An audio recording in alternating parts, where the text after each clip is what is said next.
O telefone tocou às 3 da manhã. Aquela hora em que ninguém liga para dar boas notícias. Minha mão tremia enquanto pegava o celular na mesa de cabeceira. O nome dela piscava na tela. Minha irmã. A mesma que havia me bloqueado de todas as redes sociais. A mesma que tinha sumido com os documentos da casa de nossa mãe. A mesma que, na leitura do testamento, sorriu enquanto o advogado dizia que eu não receberia nada. E agora, depois de 3 meses de silêncio absoluto, ela ligava chorando, implorando. Socorro, Aparecida.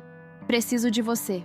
Fiquei paralisada, olhando para aquela tela brilhante no escuro do meu quarto alugado. Um quarto simples, num bairro distante. O único que consegui pagar depois que fui despejada da casa onde nasci e cresci. Da casa que deveria ser metade minha, mas que Luciana tomou por completo com um documento que nunca entendi como apareceu. A voz dela soava diferente no telefone. Não era mais aquela voz firme, controladora, que usou no dia em que me disse: "Você tem uma semana para tirar suas coisas. A casa agora é minha." Agora tremia, entrecortada por soluços. "Por favor, Cida, só tenho você no mundo." "Só tem a mim?" Engraçado como as pessoas só lembram que você existe quando precisam de algo. 3 meses atrás, ela fez questão de me apagar da sua vida. Bloqueou meu número, meu Facebook, meu Instagram. Mudou a fechadura da casa antes mesmo do prazo que me deu para sair.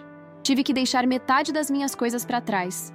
Fotos da nossa infância, o álbum de recortes que mamãe fez quando éramos pequenas, o relógio de parede que papai consertava todo domingo.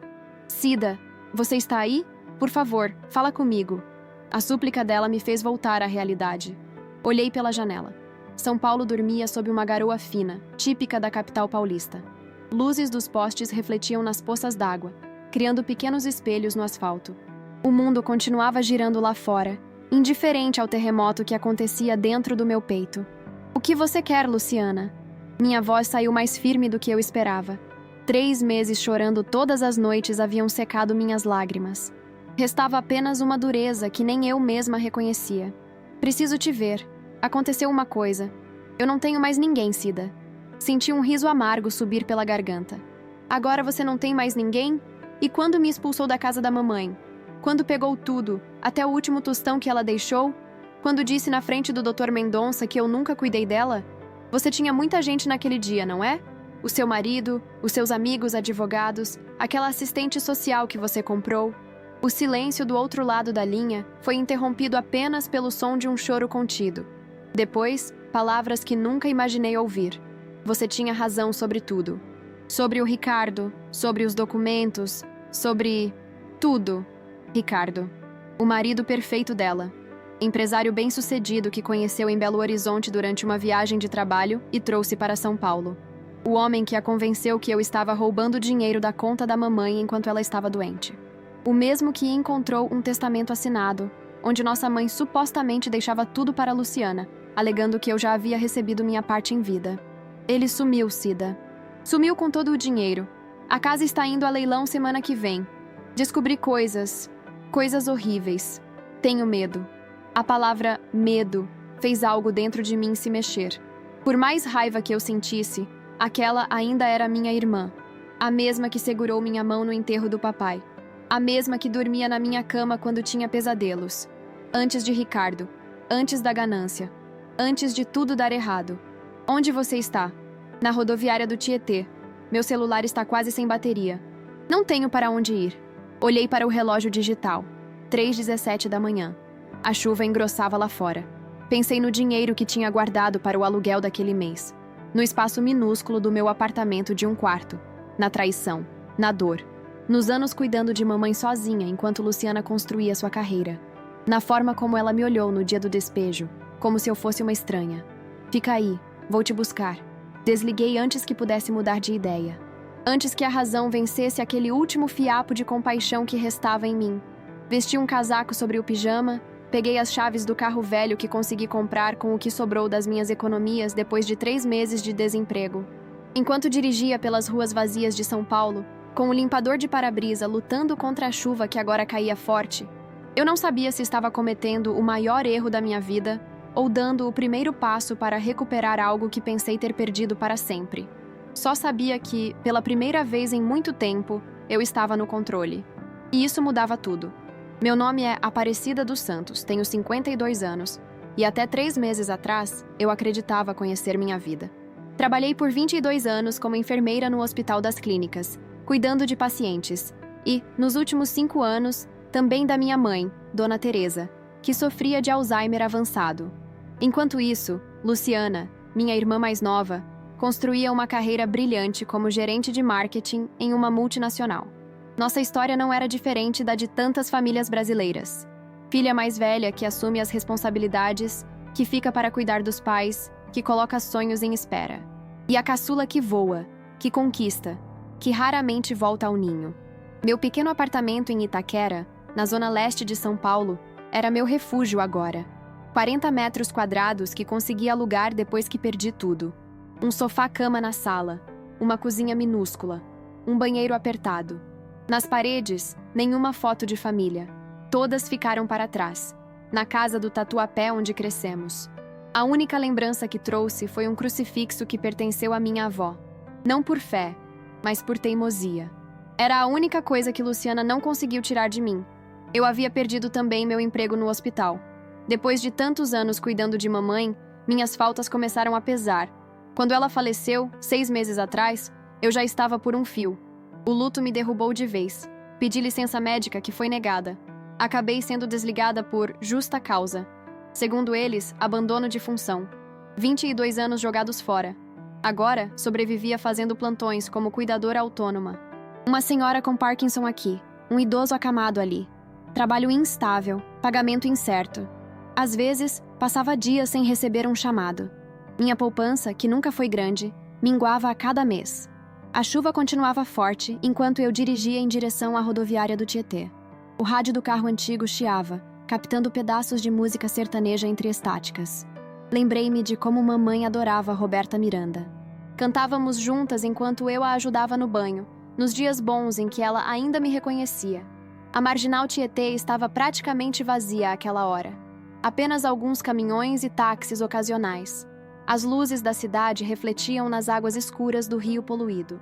São Paulo nunca dorme completamente, apenas diminui o ritmo, como um coração cansado que continua batendo por pura teimosia. Estacionei próximo à entrada principal da rodoviária. A chuva havia dado uma trégua, transformando-se em uma garoa persistente. O prédio imenso, com suas luzes amareladas, parecia ainda mais desolado na madrugada. Alguns moradores de rua se abrigavam nas entradas, enrolados em cobertores úmidos. Ambulantes já começavam a montar suas barracas, preparando café e pão na chapa para os primeiros ônibus que chegariam com o amanhecer. Entrei no saguão principal, olhando ao redor. Algumas pessoas dormiam em bancos, malas servindo de travesseiros. Outras esperavam, olhos fixos nos painéis eletrônicos que anunciavam chegadas e partidas. A rodoviária sempre me pareceu um lugar de transição, nem aqui, nem lá. Um purgatório urbano de concreto e aço.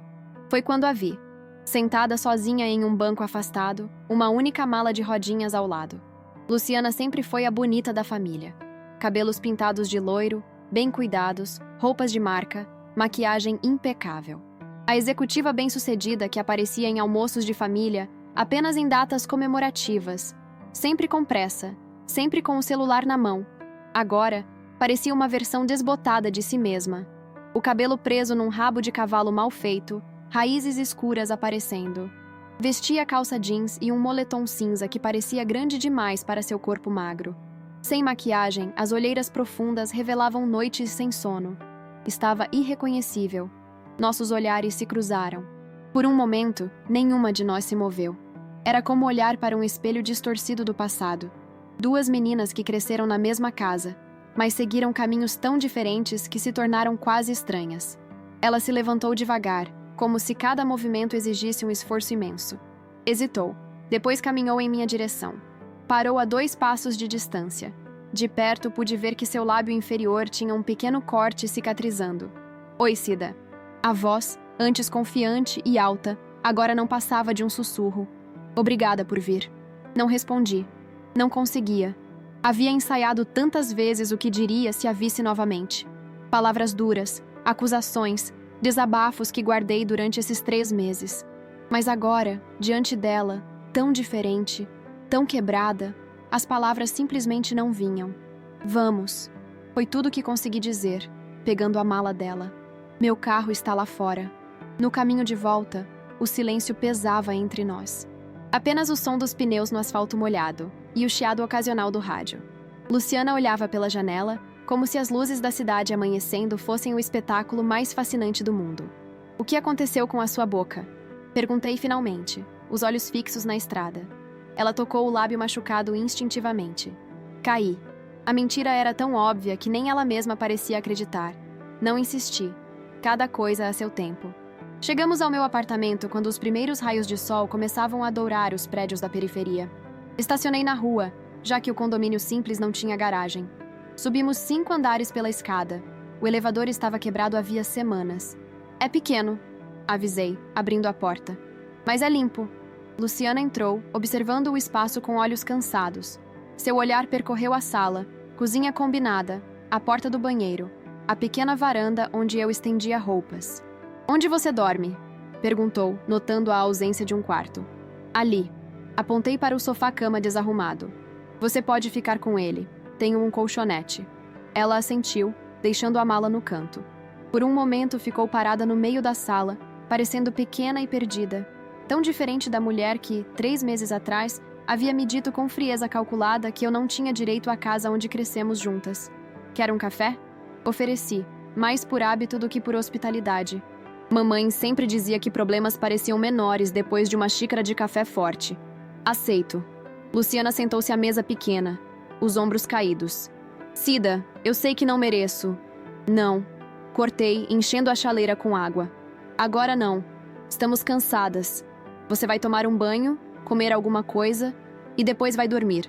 Temos tempo para conversas. Ela concordou silenciosamente. Preparei o café na cafeteira velha, o aroma familiar preenchendo o pequeno espaço.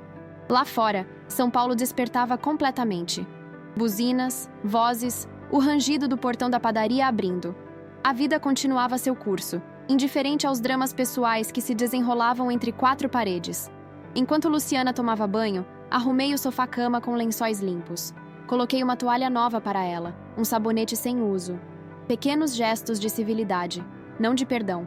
O perdão estava muito longe ainda, escondido sob camadas de mágoa e desconfiança.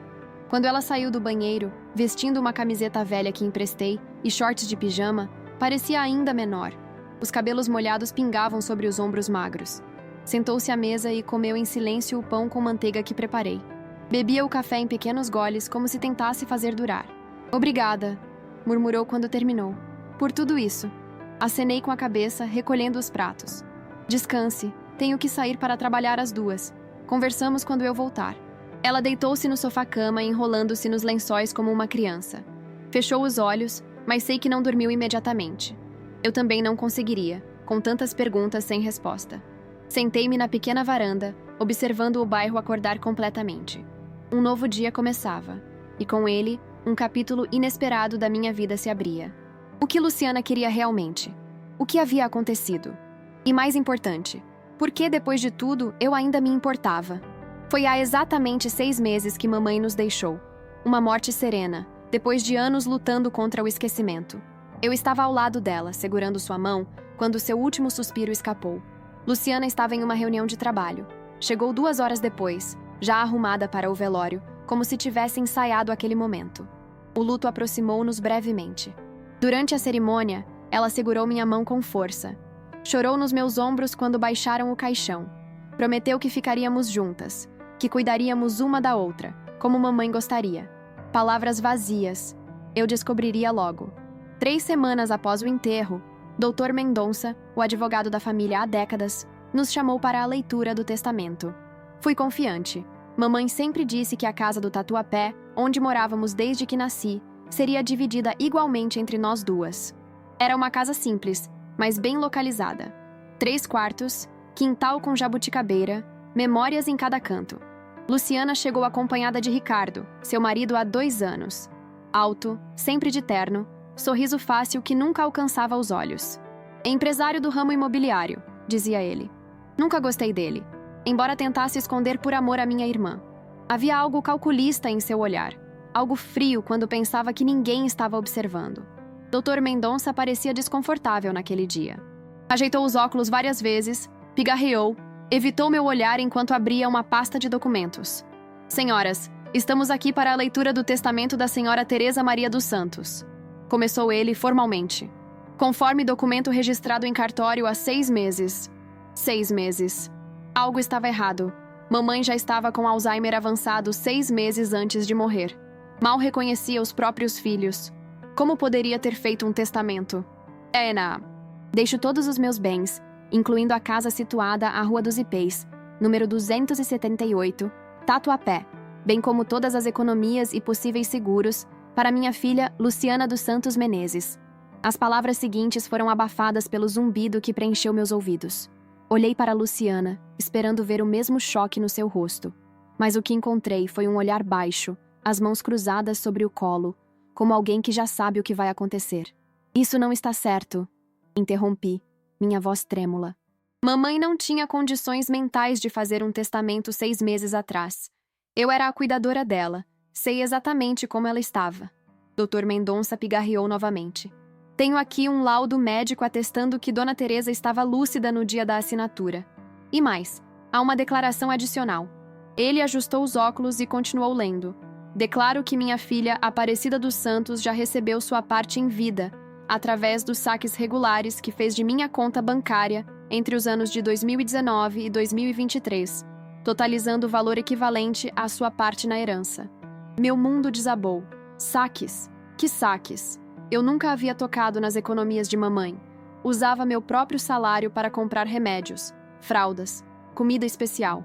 Às vezes, quando meu dinheiro não era suficiente, Luciana depositava sua parte, sempre registrando meticulosamente cada centavo. Isso é mentira. Levantei-me, as pernas bambas. Nunca peguei dinheiro dela, vocês sabem disso. Foi quando Ricardo falou pela primeira vez. Sua voz calma, quase paternal. Aparecida, temos os extratos bancários. Foram mais de R$200 mil ao longo de 4 anos. Pequenos saques mensais que você achou que ninguém notaria. Olhei para Luciana, esperando que ela me defendesse, que dissesse que aquilo era um absurdo. Mas ela apenas olhava para as próprias mãos, em silêncio cúmplice. Luciana, minha voz falhou. Você sabe que isso não é verdade. Você sabe quanto me sacrifiquei. Parei minha vida para cuidar dela. Finalmente, ela levantou os olhos. Havia algo diferente neles. Algo duro, calculista, que nunca tinha visto antes. Cida, não piore as coisas, disse ela, a voz controlada. Temos provas. Os saques sempre coincidiam com seus dias de folga. Sempre na mesma agência perto do hospital. Mas não fui eu. As lágrimas começavam a embaçar minha visão. Como podem acreditar nisso? Dr. Mendonça parecia genuinamente desconfortável. Conhecia nossa família há anos. Havia cuidado do inventário do papai, 20 anos atrás. Senhoras, sugiro que conversem em particular. Isso é um assunto delicado de família. Ricardo interveio. Doutor, os documentos estão em ordem. O testamento é válido. Minha esposa não quer criar caso, mas também não vai abrir mão do que é dela por direito. Por direito? Minha voz subiu. Quem cuidou da mamãe todos esses anos? Quem dava banho, trocava fraldas, ficava acordada de madrugada? Quem perdeu o emprego por causa das faltas para levar ela ao médico? E quem pagava as contas? Luciana finalmente falou, erguendo a voz. Quem manteve a casa quando você ficou desempregada? Quem pagou o plano de saúde dela? Os remédios caros? Eu voltei a trabalhar assim que pude. Defendi-me. E você sabe muito bem que eu pagava minha parte. Pagava com o dinheiro dela. Ricardo concluiu friamente. A reunião terminou em caos. Saí do escritório tremendo, sem conseguir acreditar no que havia acontecido. Na calçada, corri atrás de Luciana, segurando seu braço. Como você pode fazer isso comigo? Sua própria irmã? Ela puxou o braço, afastando-se. Estou apenas respeitando o desejo dela, Cida.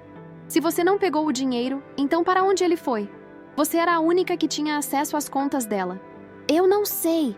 Talvez alguém tenha clonado o cartão. Talvez o banco tenha cometido um erro. Ricardo aproximou-se, colocando o braço ao redor dos ombros de Luciana protetoramente. Aparecida, não torne isso mais difícil. Sabemos que você passava por dificuldades. Talvez tenha começado com pequenos valores, pensando em devolver depois. Pare! Gritei, atraindo olhares dos pedestres. Vocês estão loucos? Ou pior, estão me fazendo de louca. Luciana suspirou, como se estivesse exausta daquela conversa. Temos uma proposta. Você pode continuar morando na casa por um mês até se organizar. Depois disso, o quê? A ficha começava a cair. Você vai me despejar? Da casa onde crescemos juntas? É apenas um imóvel, Cida. A frieza na voz dela me atingiu como um tapa. Você pode alugar um lugar menor, mais adequado às suas condições. Naquele momento, olhando para o rosto da minha irmã, percebi que estava diante de uma estranha. Aquela não era a Luciana com quem dividi quarto por 20 anos. Não era a menina que me pedia para checar embaixo da cama antes de dormir. Algo havia mudado nela, ou talvez sempre estivesse lá, escondido sob camadas de conveniência familiar. Um mês, repetiu ela entrando no carro com Ricardo. E nem um dia a mais. Fiquei parada na calçada, vendo o carro se afastar. O mundo ao redor continuava. Pessoas caminhando apressadas, o semáforo mudando de cor, um cachorro latindo ao longe. Mas dentro de mim, algo havia quebrado definitivamente. Nas semanas seguintes, tentei de tudo. Contratei um advogado barato que me explicou as poucas chances que tinha sem dinheiro para uma boa defesa.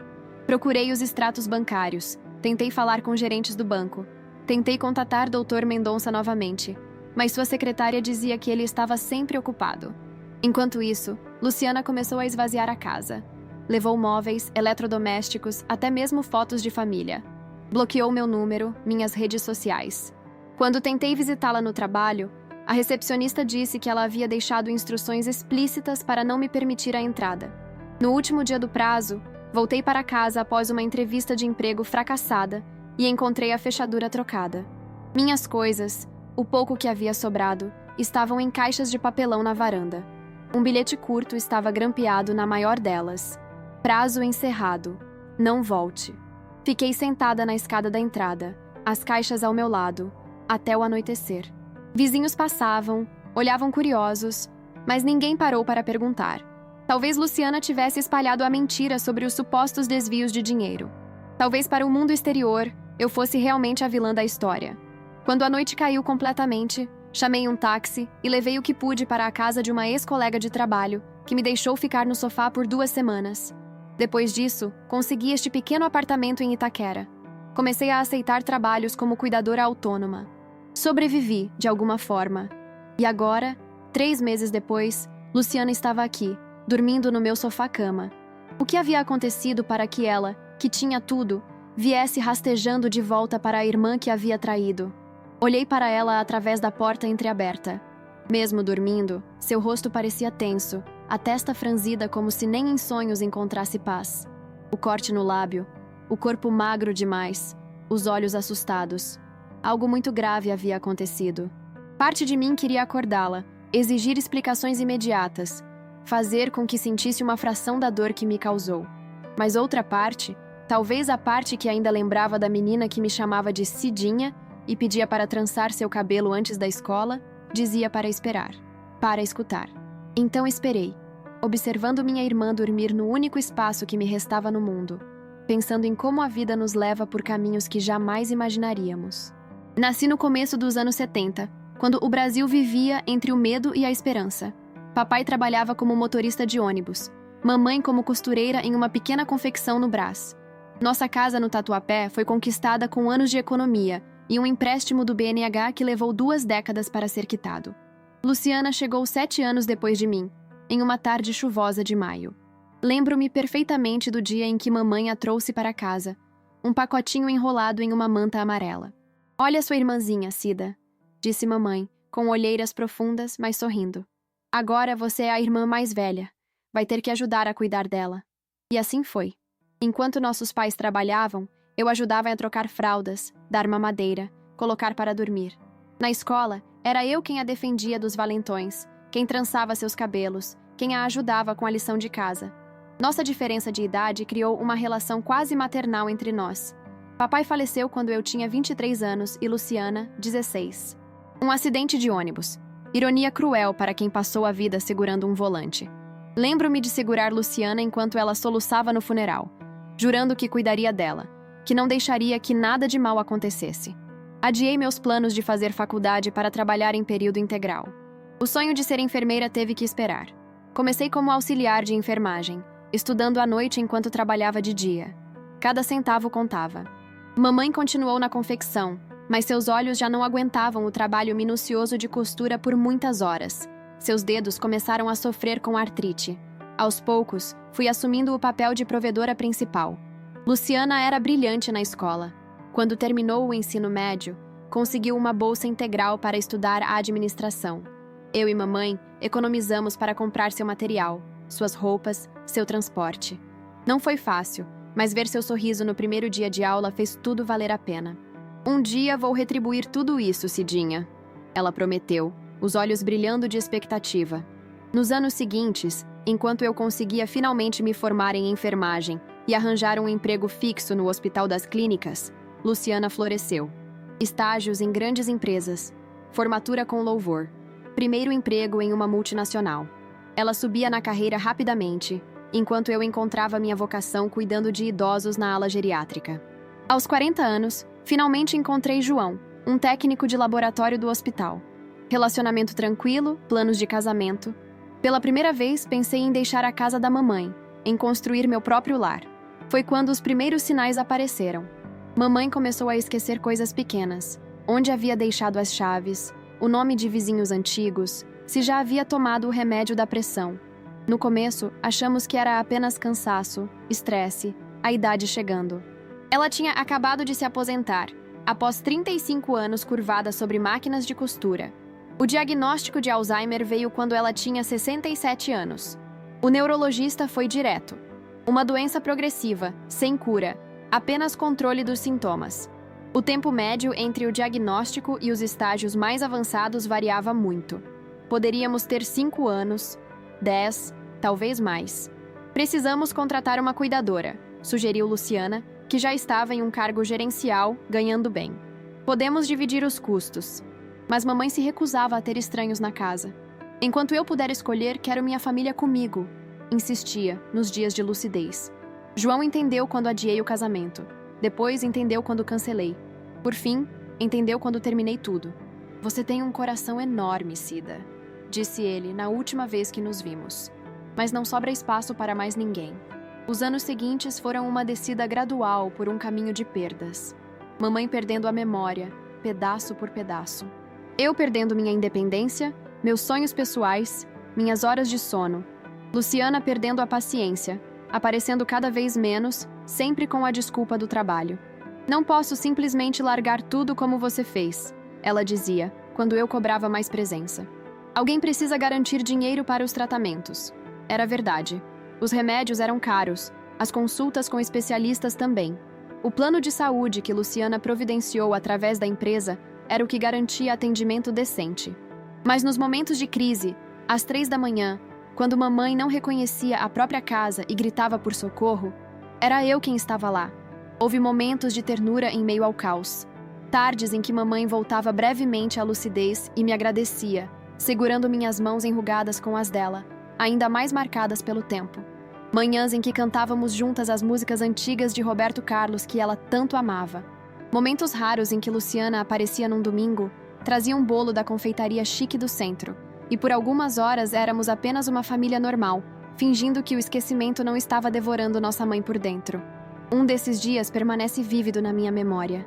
Era aniversário de mamãe, 72 anos. Luciana havia tirado o dia de folga, coisa raríssima.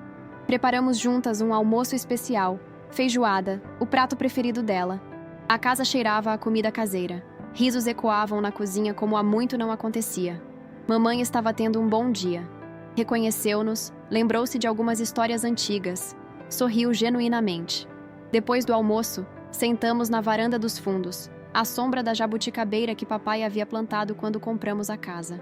Minhas filhas, disse mamãe segurando uma mão de cada uma. Tenho tanto orgulho de vocês. Tão diferentes, mas tão fortes. Olhou para mim com aqueles olhos castanhos que eu havia herdado. Cida, você tem o coração do seu pai, sempre cuidando, sempre pensando nos outros antes de si mesma. Depois virou-se para Luciana.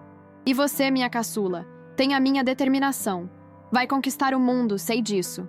Fez uma pausa, respirando profundamente o ar da tarde que começava a esfriar. Prometa que vocês vão cuidar uma da outra quando eu não estiver mais aqui. Esta casa é o nosso lar, o lugar que construímos com tanto sacrifício. Quero que continuem unidas, que estejam aqui uma para a outra. Claro que sim, mamãe, respondeu Luciana, lágrimas brilhando nos olhos. Somos uma família. Naquela noite, depois que mamãe dormiu, sentamos na cozinha com uma garrafa de vinho barato, conversando como não fazíamos há anos. Você acha que ela vai durar quanto tempo ainda? Perguntou Luciana, a voz baixa. Não sei, respondi, honestamente. Os médicos dizem que pode ser 1 ano, podem ser 5. É imprevisível. Luciana suspirou, rodando o vinho no copo. Você já pensou, depois? O que vai fazer? A pergunta me pegou de surpresa. Eu estava tão imersa na rotina de cuidados que mal pensava no futuro. Acho que voltarei a trabalhar período integral. Talvez tente aquela especialização em enfermagem geriátrica. E esta casa? Ela olhou ao redor, para as paredes com papel de florzinhas desbotado, para os móveis antigos. É grande demais para uma pessoa só. Mamãe sempre disse que seria das 2. Lembrei sentindo um calafrio inexplicável. Talvez possamos vender e dividir o valor ou você pode ficar com ela. Luciana interrompeu, subitamente decidida. Faz mais sentido. Você que sempre esteve aqui. Eu já tenho meu apartamento no Morumbi. Senti um alívio imenso com suas palavras. A ideia de perder a casa após perder mamãe era aterrorizante. Tem certeza? É sua herança também. Somos irmãs. Ela sorriu, levantando o copo em um brinde. Família acima de tudo. Não é o que mamãe sempre diz? Aquela conversa ficou gravada na minha memória. Nos meses que se seguiram, enquanto a condição de mamãe piorava, agarrei-me a essa promessa.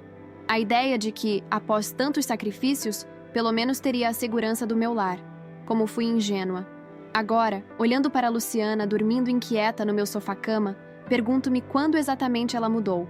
Quando as promessas feitas naquela noite se transformaram nas cruéis palavras do escritório do Dr. Mendonça.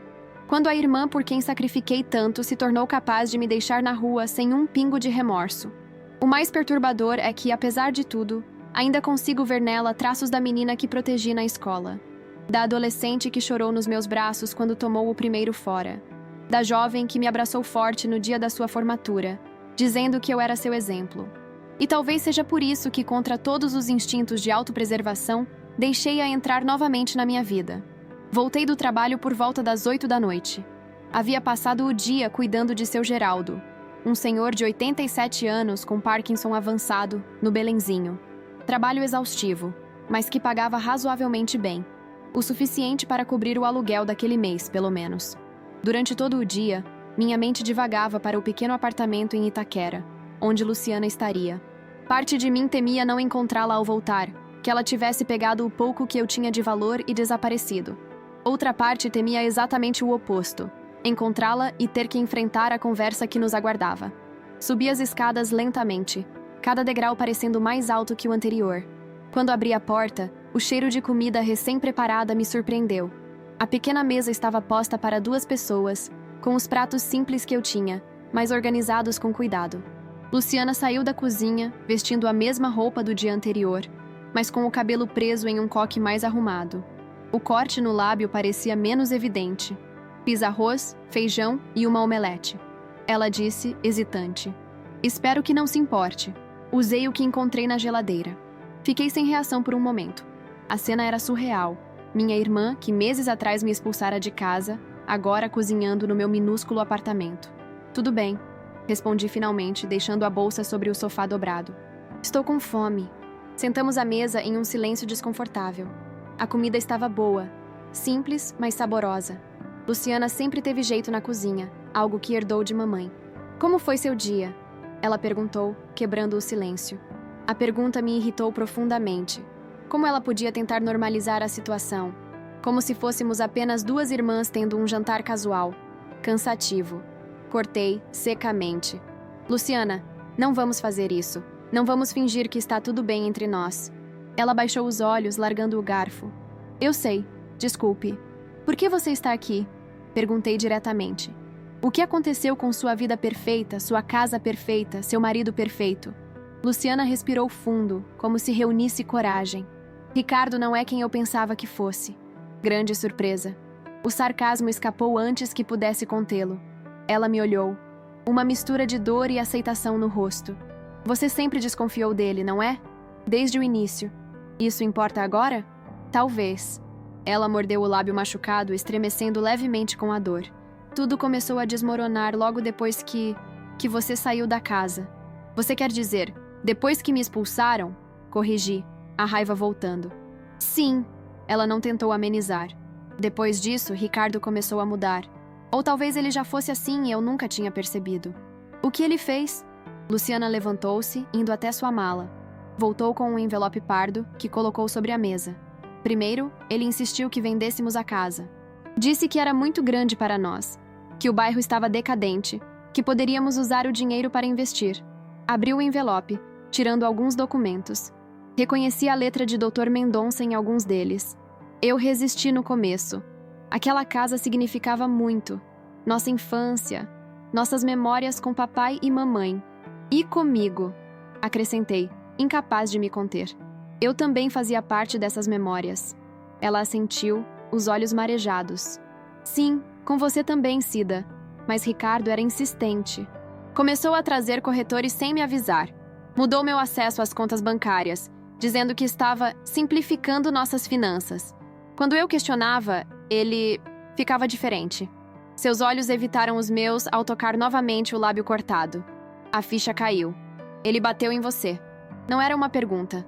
Luciana não respondeu imediatamente. Suas mãos tremiam enquanto organizava os papéis. A primeira vez foi um empurrão. Depois, um tapa. Ele sempre pedia desculpas, culpava o estresse, dizia que eu o provocava com minha teimosia. Sua voz era um sussurro agora. Até que descobri isso. Empurrou um extrato bancário em minha direção. Era da conta conjunta deles, dos últimos 6 meses. Havia transferências enormes para contas desconhecidas, saques frequentes em valores altos. Ele estava desviando dinheiro? Perguntei, tentando entender. Não apenas isso. Olhe a data que a casa foi colocada à venda. Outro documento mostrava um contrato com uma imobiliária. A data era de 2 semanas após a leitura do testamento. Mas você só me expulsou 3 meses depois. Apontei confusa. Porque Ricardo insistiu em esperar. Disse que precisávamos resolver a situação com você primeiro.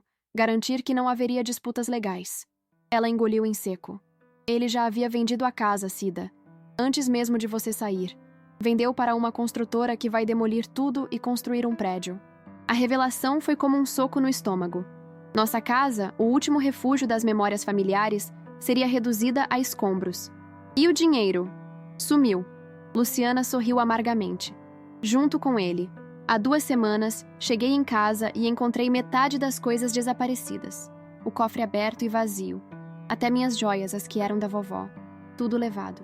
Ela tirou mais um documento do envelope. Uma notificação de leilão judicial. A casa não estava quitada como pensávamos. Ricardo havia feito um refinanciamento em nome dos dois, falsificando minha assinatura. Usou a casa como garantia para empréstimos. Como não houve pagamento, o banco vai leiloar na semana que vem. E o testamento? Os documentos que mostravam que eu havia supostamente desviado o dinheiro da mamãe? Luciana baixou a cabeça, a vergonha evidente no rosto. Tudo forjado. Ricardo conhecia alguém no banco. Falsificaram os extratos, mostrando saques que nunca aconteceram. Levantei-me bruscamente, derrubando a cadeira. A raiva que senti naquele momento foi tão intensa que pensei que poderia sufocar. Você sabia? Desde o início, você sabia que eram documentos falsos? Não no começo. Ela respondeu, a voz quase inaudível. Acreditei quando Ricardo mostrou os extratos. Achei que talvez você estivesse desesperada, que talvez eu fosse uma ladra? Completei, tremendo de fúria. Sua própria irmã, que sacrificou a vida inteira para cuidar da nossa mãe enquanto você construía sua carreira brilhante. Eu sei que não há desculpas, Cida. Lágrimas corriam livremente pelo rosto dela agora. Quando comecei a desconfiar, já era tarde. O testamento já havia sido validado. Você já tinha saído da casa. E você não fez nada? Gritei, sem me importar com os vizinhos. Não tentou me procurar, me contar a verdade, consertar o que podia ser consertado? Eu tinha medo dele. Ela também se levantou, a voz embargada. Você não sabe como ele ficava quando era contrariado. Eu vi o que ele fez com o sócio que tentou denunciá-lo por fraude. O homem acabou internado. Então você preferiu sacrificar sua irmã? Me deixar na rua? Destruir minha reputação, meu nome, minha dignidade? Luciana desabou na cadeira, soluçando abertamente agora. Eu sou uma covarde, Cida. Sempre fui. Por trás da executiva bem-sucedida, sempre houve uma menina assustada, dependente da irmã mais velha para resolver tudo. Suas palavras não diminuíram minha raiva, mas abriram uma pequena fissura na muralha que havia construído ao redor do meu coração. O que aconteceu para você finalmente sair de lá? Ela levantou o rosto, os olhos vermelhos, o rosto marcado pelas lágrimas. Lentamente, puxou a manga da blusa para cima, revelando hematomas em diferentes estágios de cicatrização. Ele descobriu que eu estava procurando os documentos originais. Tinha a esperança de encontrar algo que provasse a fraude, que ajudasse a recuperar pelo menos parte do que você perdeu. Sua voz tremeu. Naquela noite pensei que não sobreviveria. Consegui fugir quando ele saiu para atender uma ligação. Peguei apenas uma mala pequena e alguns documentos que havia escondido. Olhei para os machucados, para o rosto abatido da minha irmã. A pessoa à minha frente não era a mulher confiante que me encarou friamente no escritório do advogado. Era uma sombra, uma vítima, alguém tão ferida por dentro quanto por fora. Por que veio para mim? Perguntei, ainda resistindo à compaixão que começava a sentir. Você tem amigos, colegas de trabalho, dinheiro. Ele congelou todas as contas. Fez questão de me humilhar no trabalho, criando uma cena, dizendo que eu havia roubado a empresa. Fui suspensa enquanto investigam. Minhas amigas... Bem, a maioria são do círculo dele. As poucas que tentaram ajudar receberam ameaças.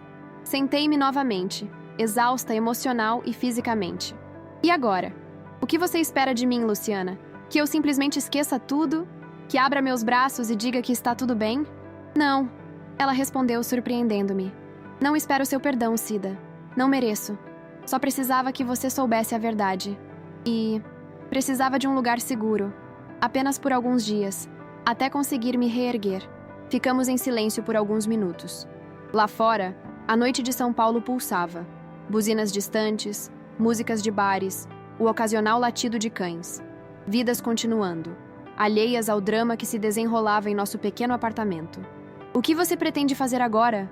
Perguntei finalmente. Ainda não sei ao certo. Pensei em voltar para Belo Horizonte, onde temos alguns parentes. Recomeçar do zero. Ela hesitou. Mas antes, queria tentar recuperar algo do que perdemos, do que tirei de você. Como? A casa vai a leilão na semana que vem. O dinheiro sumiu. Ricardo desapareceu. Luciana aproximou-se, pegando outro documento do envelope. Há uma coisa que ele não sabia. Algo que mamãe me contou antes de a doença piorar. Olhei para o papel, confusa. Era uma escritura antiga. O terreno onde fica a jabuticabeira, explicou ela. Aquele pedaço dos fundos que tem entrada para a rua de trás. Papai comprou separado, anos depois de adquirir a casa principal. Está em outro registro, em nome apenas de mamãe. Ricardo nunca soube disso. E o que isso significa? Significa que aquela parte não foi incluída na hipoteca fraudulenta. Não vai a leilão com o resto. Ainda é nossa, ou melhor, minha legalmente, pelo testamento falso. Mas quero transferir para seu nome. É o mínimo que posso fazer. A ideia de recuperar ao menos uma parte da nossa herança familiar acendeu uma pequena chama de esperança. Mas a desconfiança ainda dominava. Como sei que não é mais uma armadilha? Que você não vai mudar de ideia assim que se sentir segura novamente? Luciana estendeu a mão, como se quisesse tocar a minha, mas recuou ao ver minha expressão. Não tenho como provar, Cida. Só posso dizer que abri meus olhos da pior maneira possível. Perdi tudo. Minha carreira, meu lar, minha dignidade. Mas o pior foi perder você, a única pessoa que sempre esteve ao meu lado, incondicionalmente. Suas palavras pareciam sinceras, mas a ferida era profunda demais para ser curada com uma conversa. Vamos dormir. Decidi, recolhendo os pratos. Amanhã pensamos no que fazer.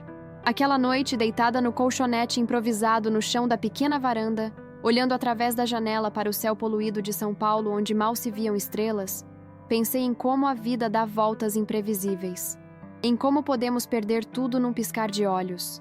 Em como as pessoas que mais amamos podem nos machucar profundamente. E em como, apesar de tudo, os laços de sangue têm uma força misteriosa que nos puxa de volta, mesmo quando a razão diz para seguir em frente. Acordei antes do amanhecer, com dores nas costas pelo colchonete fino. A varanda estava fria, o ar úmido da madrugada paulistana penetrando pelas frestas da janela mal vedada. Por um momento, fiquei desorientada, sem entender por que não estava na minha cama. Então, as memórias da noite anterior voltaram em cascata. Luciana. A confissão. Ricardo. A casa perdida. O terreno dos fundos. Levantei-me silenciosamente, espiando a sala. Minha irmã dormia encolhida no sofá-cama, o rosto tenso mesmo no sono.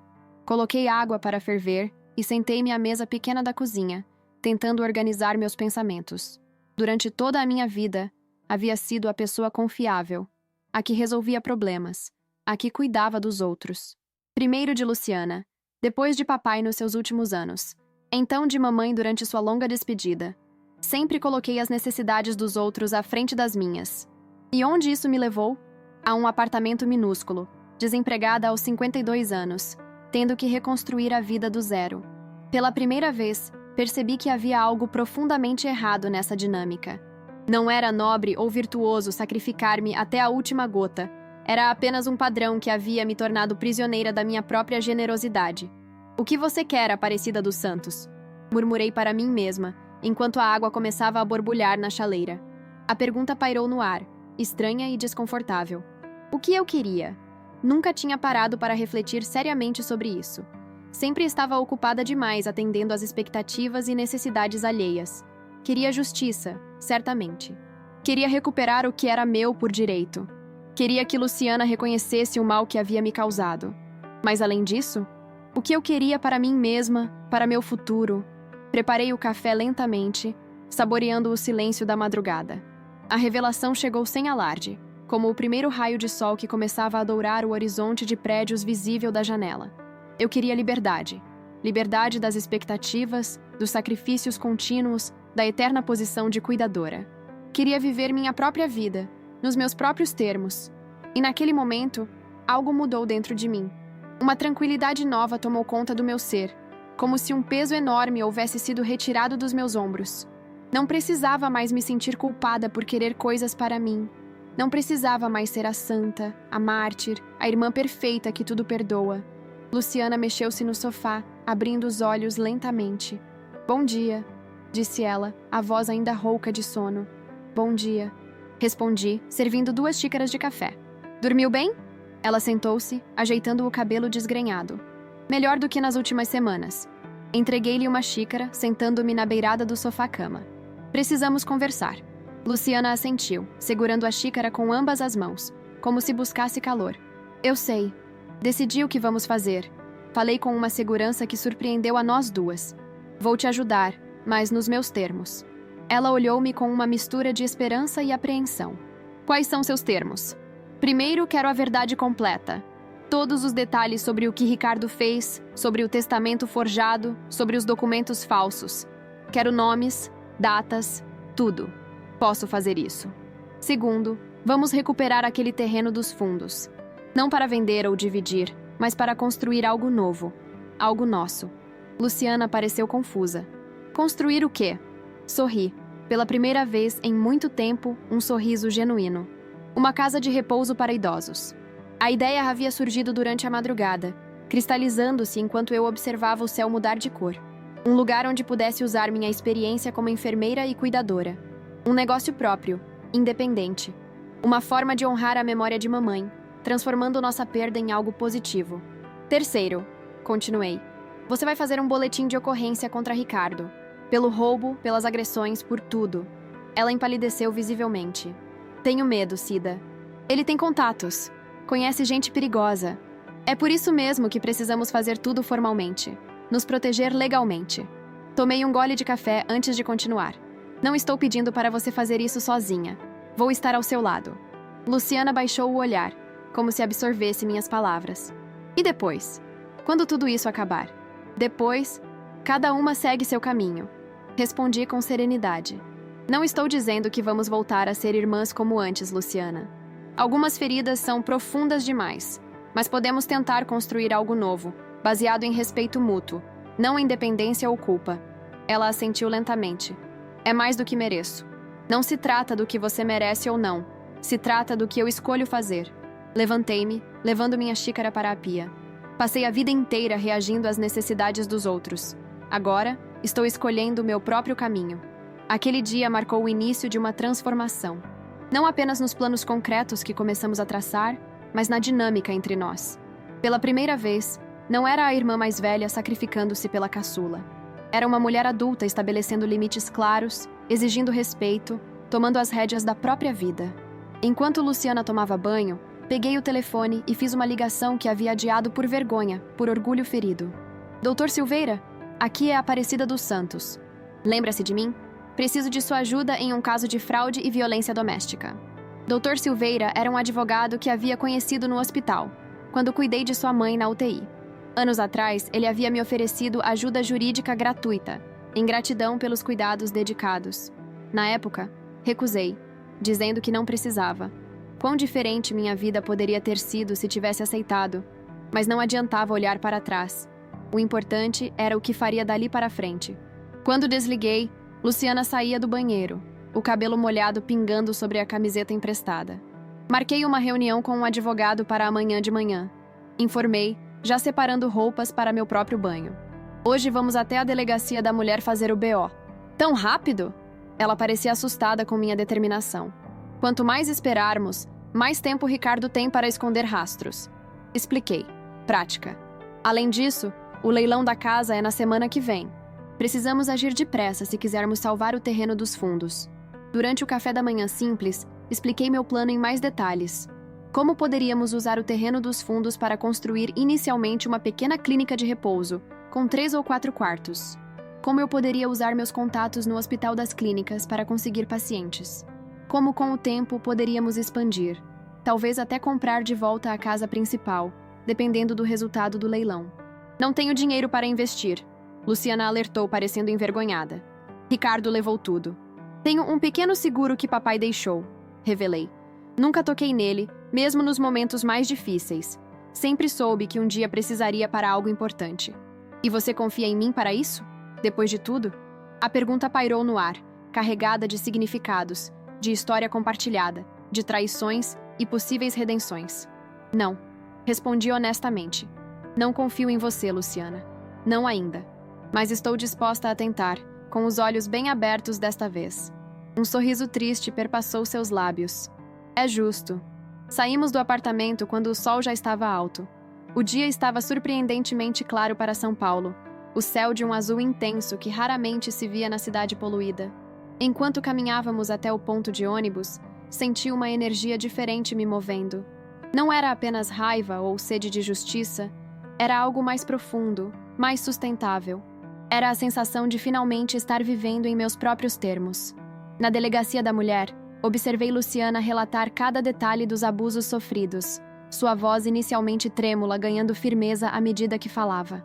O medo ainda estava lá, visível na forma como seus olhos verificavam constantemente a porta, como se esperasse que Ricardo pudesse irromper a qualquer momento. Mas havia também uma determinação nascente. Enquanto a escrivã registrava o depoimento, percebi que não era apenas minha irmã quem estava fazendo uma denúncia. Era também a menina assustada dentro dela, que sempre dependeu da irmã mais velha para resolver seus problemas. Era a mulher que se deixou enganar por um predador, seduzida por promessas de amor e segurança. E ao meu lado, quem fazia a denúncia não era apenas Luciana, era também uma parte de mim. A parte que, por décadas, acreditou que abnegação era virtude, que sacrifício era amor, que cuidar dos outros significava anular-se. Ao assinarmos os papéis, senti como se ambas estivéssemos assinando um novo contrato com a vida. Um em que eu não seria mais a eterna cuidadora, e ela não seria mais a eterna dependente. Um em que poderíamos, talvez, aprender a ser irmãs em bases mais saudáveis. E agora? Perguntou Luciana quando saímos da delegacia para a tarde quente de São Paulo. Agora vamos até o cartório verificar a situação do terreno dos fundos. Respondi, já procurando no celular o endereço. Depois, passamos no hospital para eu falar com alguns contatos sobre nossa ideia da casa de repouso. Nossa ideia? Ela repetiu, notando o pronome. Sim, confirmei, olhando-a nos olhos. Se vamos fazer isso, faremos juntas. Como sócias, não como irmãs que se devem favores. Negócio é negócio, família é família. Desta vez, vamos separar as coisas. Ela assentiu, uma nova compreensão surgindo em seu olhar. Entendi, sócia. E assim, em um dia comum de outono em São Paulo, começamos a reescrever nossa história. Não apagando o passado, mas usando-o como fundação para construir algo completamente novo. Algo que fosse nosso, mas que também nos permitisse ser indivíduos completos, com direitos, desejos e limites próprios. O caminho seria longo e cheio de obstáculos, eu sabia disso. Ricardo não desapareceria silenciosamente. A burocracia para recuperar o terreno seria complexa. Construir um negócio do zero exigiria recursos que mal tínhamos. E reconstruir nossa relação de irmãs, se isso fosse possível, levaria tempo e esforço contínuo. Mas pela primeira vez em muito tempo, senti que estava no controle da minha própria história. Não mais Aparecida, a irmã abnegada. Não mais Cida, a cuidadora eternamente cansada. Apenas Aparecida dos Santos. 52 anos, começando de novo. A semana seguinte passou num turbilhão de atividades. Após a reunião com o Dr. Silveira, tínhamos um plano de ação legal bem estruturado. O boletim de ocorrência contra Ricardo estava registrado. A audiência para a medida protetiva, marcada para a semana seguinte. A documentação do terreno dos fundos estava sendo verificada pelo cartório. Luciana havia começado a trabalhar meio período em uma farmácia perto do apartamento. Emprego temporário, salário mínimo, mas melhor que nada. Sua transformação era visível a cada dia. Não apenas nas marcas que lentamente desapareciam do seu corpo, mas na postura, no olhar, na voz que recuperava sua firmeza. Naquela manhã de quinta-feira, estávamos ambas no cartório de registro de imóveis, esperando para falar com o oficial responsável. A sala de espera estava repleta de corretores, compradores ansiosos, pessoas comuns tentando resolver burocracias imobiliárias. O ar-condicionado lutava inutilmente contra o calor humano concentrado naquele espaço. Número 47. Chamou o atendente de forma monótona. Era nossa senha. Aproximamo-nos do balcão, onde um senhor de cabelos grisalhos nos recebeu com educação formal. Gostaríamos de verificar a situação deste imóvel. Expliquei entregando os papéis que Luciana havia guardado. Especificamente, queremos confirmar se este terreno está realmente separado da propriedade principal. Ele examinou os documentos com atenção meticulosa, típica de quem passa a vida entre papéis e carimbos. Interessante, murmurou, ajustando os óculos. Este terreno foi de fato registrado separadamente da propriedade principal em 1985. Está no nome de Teresa Maria dos Santos. Não consta nenhuma hipoteca, alienação ou restrição. Um suspiro de alívio escapou dos meus lábios. Luciana apertou minha mão levemente. E a transferência para o nome de Luciana dos Santos Menezes? Perguntei, indicando o suposto testamento. O oficial examinou o documento com o senho franzido. Este testamento, há algo estranho nele. Digitou algo no computador, consultou outro documento em sua mesa. O número do registro não corresponde a nenhum testamento em nossos arquivos. Trocamos olhares. Confirmação da fraude que já suspeitávamos. Isso significa que o terreno ainda está no nome da nossa mãe? Questionou Luciana. Exatamente.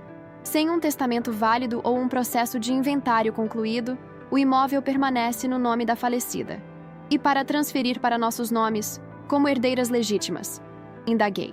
Precisarão abrir um inventário regular. Com 2 herdeiros diretos e sem outros bens significativos, é um processo relativamente simples. 3 a 6 meses, se não houver contestações. Ao sairmos do cartório, o sol castigava a Avenida Paulista. Buscamos abrigo em uma cafeteria próxima, processando as informações obtidas. Isso muda tudo, comentou Luciana, mexendo distraidamente o café. Se o testamento é comprovadamente falso, podemos questionar todo o processo anterior, talvez até a venda da casa principal. Vamos com calma, aconselhei, embora meu coração acelerasse com a possibilidade. Primeiro, vamos garantir o terreno dos fundos. Depois pensamos no resto. Meu celular vibrou. Era Dr. Silveira. Aparecida? Tenho notícias. Importantes demais para telefone. Podem vir ao meu escritório agora? Trocamos olhares preocupados. Estamos a caminho. O escritório do Dr. Silveira ficava a algumas quadras dali, em um edifício comercial de fachada espelhada. Enquanto subíamos no elevador, Luciana parecia cada vez mais nervosa. E se for Ricardo? E se ele descobriu onde estamos? Confie no Dr. Silveira. Respondi, mais confiante do que realmente me sentia. Ele não nos exporia a riscos. O advogado nos recebeu em uma sala modesta, mas organizada. Mesa de madeira escura, estantes repletas de livros jurídicos, uma janela com vista para o viaduto do chá. Havia outra pessoa na sala, um homem de meia idade, calvo, com óculos de armação grossa. Sentem-se, por favor, convidou o Dr. Silveira. Este é Carlos Mendes, ex-contador da empresa de Ricardo Menezes. O homem acenou nervosamente com a cabeça. Suas mãos inquietas denunciavam ansiedade. O senhor Mendes me procurou ontem, após ver a notícia sobre o boletim de ocorrência no sistema policial, explicou o advogado. Ele tem informações que podem ajudar enormemente o caso de vocês. Carlos pigarreou, ajeitando-se na cadeira. Trabalhei para Ricardo por 5 anos. Cuidava das contas da imobiliária e de outras operações que ele mantinha paralelas. Que tipo de operações? Questionei. Lavagem de dinheiro, principalmente. Respondeu sem rodeios. Compra e venda de imóveis subfaturados ou superfaturados, dependendo da necessidade. Contratos falsos, empresas fantasmas. Luciana empalideceu. Eu não sabia, juro que não sabia. Acredito na senhora, afirmou Carlos. Ricardo era meticuloso em manter a esposa afastada dos negócios reais. A imobiliária legítima era apenas fachada para operações muito maiores. Dr. Silveira interviu. O importante é que o Sr. Mendes manteve registros detalhados de todas as transações, inclusive as relacionadas à casa de vocês. Carlos abriu uma pasta, retirando diversos documentos. Quando soube do falecimento da Sra. Teresa, Ricardo viu uma oportunidade. Havia um comprador interessado no quarteirão inteiro. Uma incorporadora que planeja construir um condomínio de luxo. A casa de vocês era a única que faltava. Então ele se casou comigo por causa da casa? A voz de Luciana tremeu.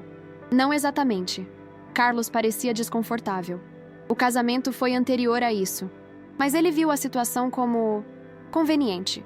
Aproximou-se de um funcionário do banco, Eduardo Gomes, que falsificou os extratos mostrando supostos saques feitos por Aparecida.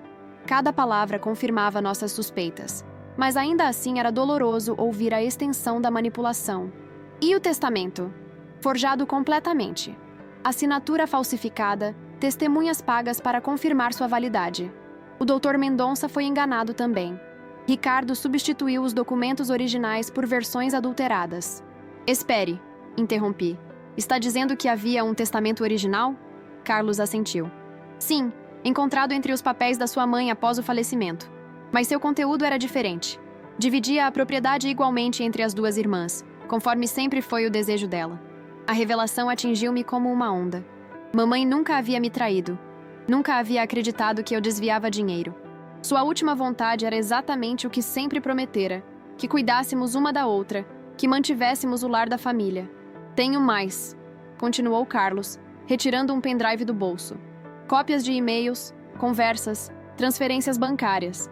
Todo o esquema montado por Ricardo. Inclusive, hesitou, olhando para Luciana. Evidências de que ele planejava transferir tudo para contas no exterior e desaparecer, com ou sem você. Lágrimas silenciosas escorriam pelo rosto de Luciana. Não eram mais lágrimas de medo ou vergonha, mas de raiva. Uma raiva fria, controlada, determinada. Por que está nos ajudando? Perguntei diretamente a Carlos. Isso não o implica também? Sim, me implica, admitiu. Mas estou negociando delação premiada com o Ministério Público. Ricardo cruzou muitas linhas nos últimos anos. Gente perigosa, negócios cada vez mais arriscados. Quando vi que ele começou a agredir fisicamente a esposa, balançou a cabeça. Há limites até para canalhas como eu. Dr. Silveira tomou a palavra. Com essas evidências, podemos não apenas anular o testamento fraudulento, mas abrir um processo criminal contra Ricardo por diversos crimes: falsificação de documentos, fraude, violência doméstica, apropriação indébita. E recuperar nossa casa? Perguntou Luciana, uma esperança cautelosa na voz. Sobre isso, Carlos parecia hesitante.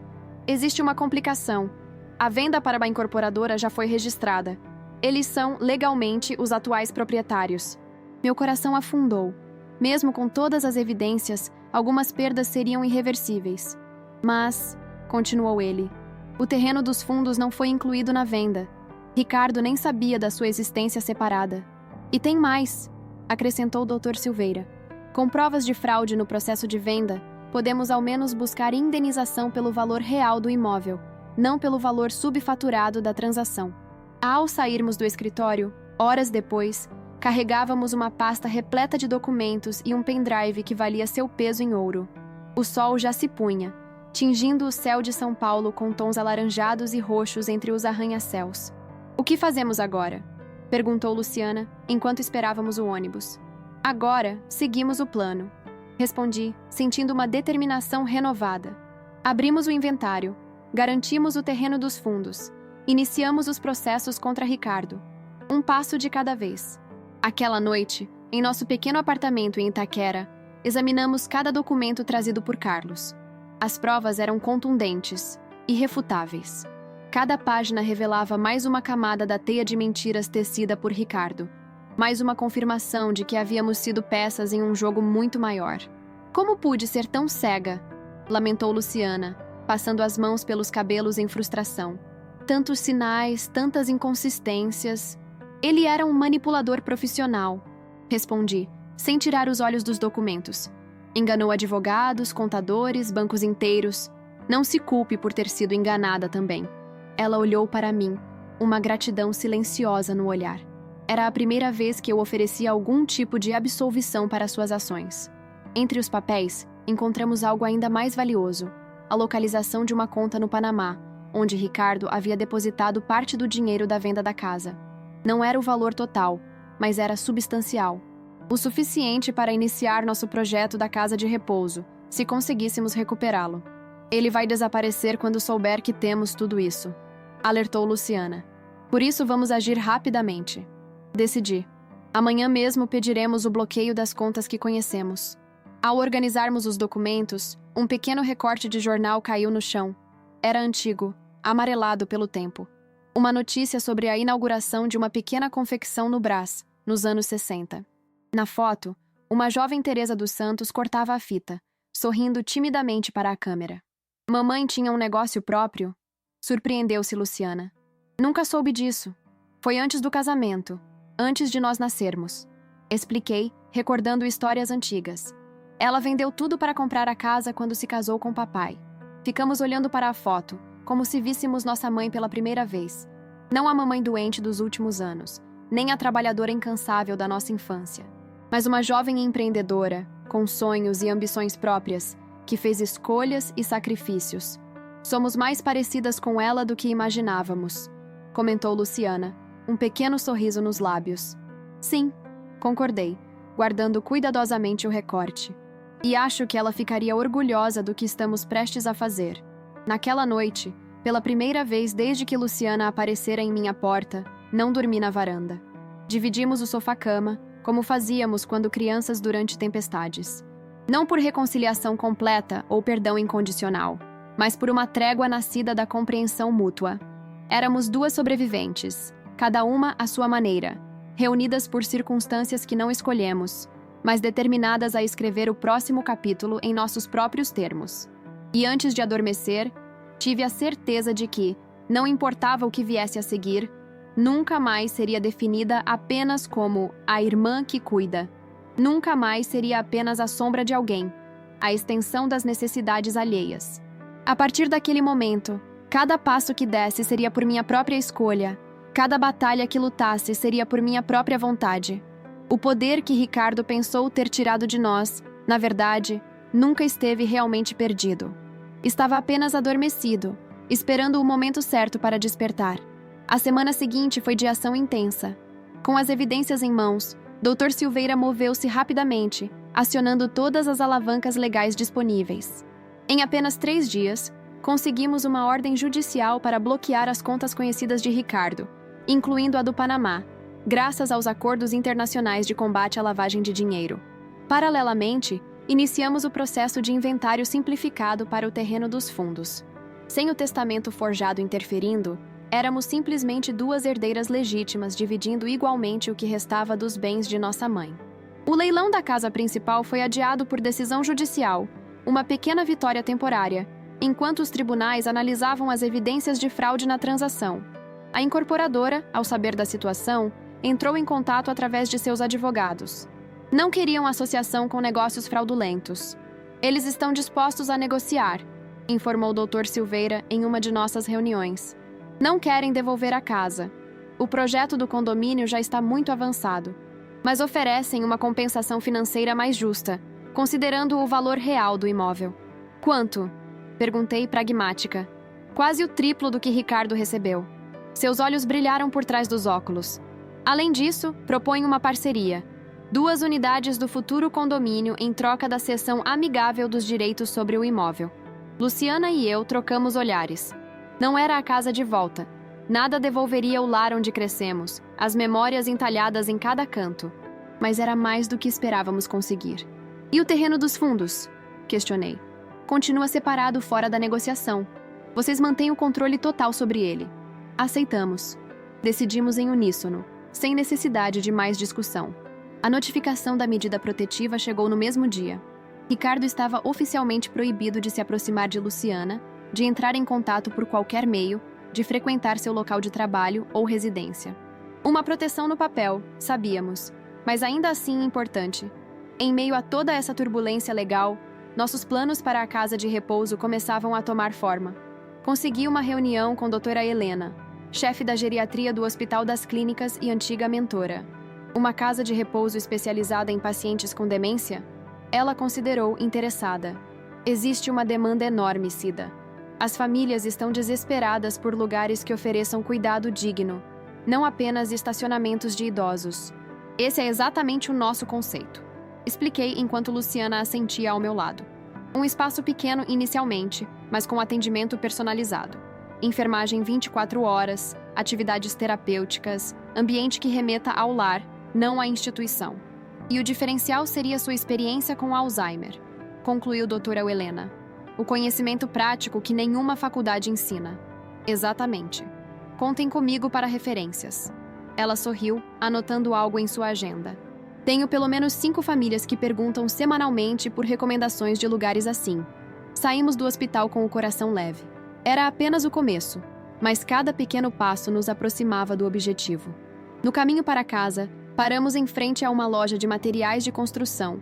Na vitrine, um cartaz anunciava serviços de arquitetura simplificada. E se... Começou Luciana, olhando pensativa para a loja. E se, enquanto esperamos a burocracia do inventário, começarmos a planejar a estrutura? A fazer orçamentos, definir o projeto? Faz sentido. Concordei, empurrando a porta da loja. O arquiteto era um rapaz jovem, recém-formado, ansioso por projetos para seu portfólio. Marcos ouviu nossa proposta com entusiasmo crescente. Uma casa de repouso especializada, projetada por quem realmente entende as necessidades dos pacientes? Seus olhos brilhavam. Isso seria revolucionário no meu TCC sobre arquitetura inclusiva. Combinamos uma visita ao terreno na semana seguinte. Embora ainda não tivéssemos a posse legal, nada nos impedia de começar a planejar. Aquela noite, sentadas na pequena varanda do apartamento em Itaquera, com plantas de construção espalhadas sobre caixotes improvisados como mesa, senti uma satisfação que há muito não experimentava. Não era apenas a perspectiva de recuperar algo do que havíamos perdido, mas a sensação de estar criando algo novo, algo nosso. Nunca imaginei que estaríamos aqui, comentou Luciana, rabiscando ideias para a disposição dos quartos, planejando um negócio juntas. A vida dá voltas inesperadas, respondi, estudando um catálogo de equipamentos hospitalares, às vezes para pior, às vezes para melhor. Cida... Ela hesitou, deixando o lápis de lado. Você acha que um dia vai conseguir me perdoar completamente? A pergunta pairou no ar da noite paulistana, entre o barulho distante do tráfego e o latido ocasional de cães. Não sei, Luciana. Respondi com honestidade. Algumas feridas cicatrizam, outras apenas fecham na superfície. O que sei é que não quero mais viver amarrada ao passado, nem ao rancor, nem à mágoa. Entendo. Ela assentiu, voltando aos desenhos. É mais do que mereço. Não se trata do que você merece. Corrigi, repetindo o que já havia dito antes. Se trata das escolhas que faço agora, e escolho seguir em frente. No dia seguinte, quinta-feira, recebemos uma ligação inesperada. Era Carlos, o ex-contador de Ricardo. Ele voltou. A voz soou tensa pelo telefone. Ricardo está em São Paulo, e sabe que vocês têm as evidências. Um calafrio percorreu minha espinha. Luciana, que ouvia pelo viva voz, empalideceu visivelmente. Como ele descobriu? Perguntei, tentando manter a calma. Não sei ao certo. Talvez alguém no banco, talvez no cartório. Carlos parecia genuinamente preocupado. Só sei que ele está furioso. Está contatando antigos, associados, gente que não se importa com ordens judiciais. O que devemos fazer? Mantenham-se alertas. Não sigam rotinas previsíveis. E... Ele hesitou. Talvez seja melhor ficarem em outro lugar por alguns dias, até que a polícia o encontre. Após desligar, Luciana parecia prestes a entrar em pânico. Ele vai nos encontrar, Cida. Conhece nossos nomes completos. Sabe onde trabalho. Calma. Segurei suas mãos trêmulas. Temos a medida protetiva. Vamos informar a delegacia agora mesmo. E podemos ficar em um lugar seguro temporariamente. Onde? Pensei por um momento. Na casa da Dona Jurema. Dona Jurema era uma senhora de 78 anos para quem eu havia trabalhado como cuidadora ocasional. Viúva, morava sozinha em uma casa antiga na Vila Formosa. Tinha um quarto de hóspedes que raramente usava e sempre insistia para que eu passasse a noite quando o trabalho terminava muito tarde. Liguei para ela, explicando parcialmente a situação. Com a gentileza característica das pessoas que viveram o suficiente para não se surpreenderem com nada, ela prontamente ofereceu abrigo. Venham, meninas. A casa é grande demais para uma velha sozinha. Fico até feliz com a companhia. Arrumamos rapidamente uma pequena mala com itens essenciais. Antes de sair, guardei cuidadosamente todos os documentos importantes em uma pasta que não sairia do meu lado. Chamamos um táxi, mais seguro que transporte público naquele momento. A casa de Dona Jurema era um oásis de outra época em meio à modernidade caótica de São Paulo. Jardim bem cuidado, móveis antigos impecavelmente preservados, cheiro de café sempre fresco. Ela nos recebeu com abraços e perguntas práticas, sem curiosidade invasiva. O quarto está pronto. Fiquem o tempo que precisarem, disse, mostrando o cômodo amplo com 2 camas de solteiro. Aqui ninguém entra sem que eu permita. Podem ficar tranquilas.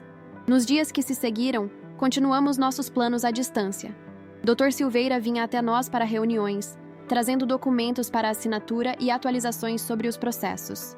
Marcos, o jovem arquiteto, enviava esboços por e-mail para aprovação. Foi durante esse período de reclusão forçada que Luciana e eu realmente começamos a reconstruir algum tipo de relacionamento.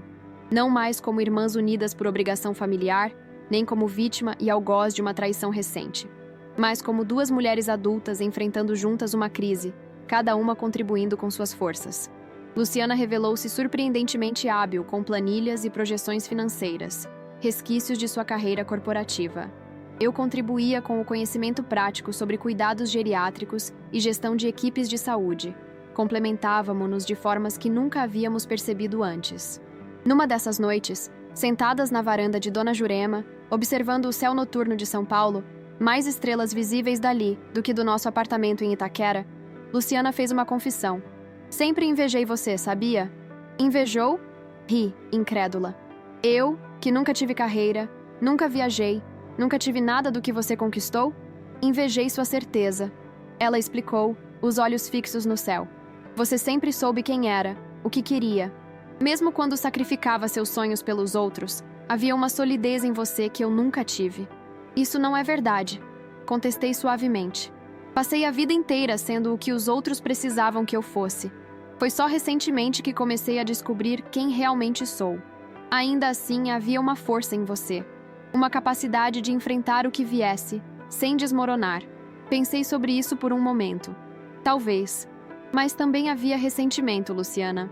Muitas vezes, ressenti sua liberdade, suas escolhas, sua capacidade de priorizar a si mesma.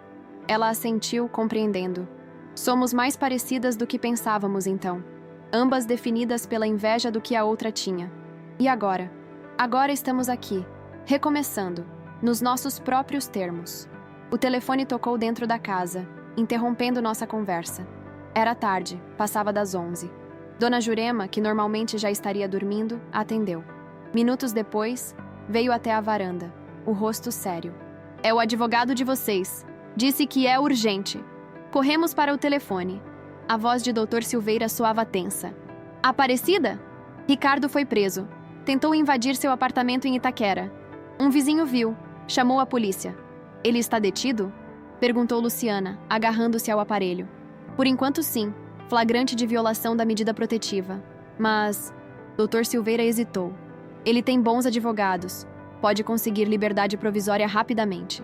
Vocês precisam prestar depoimento amanhã pela manhã. Reforçar a denúncia.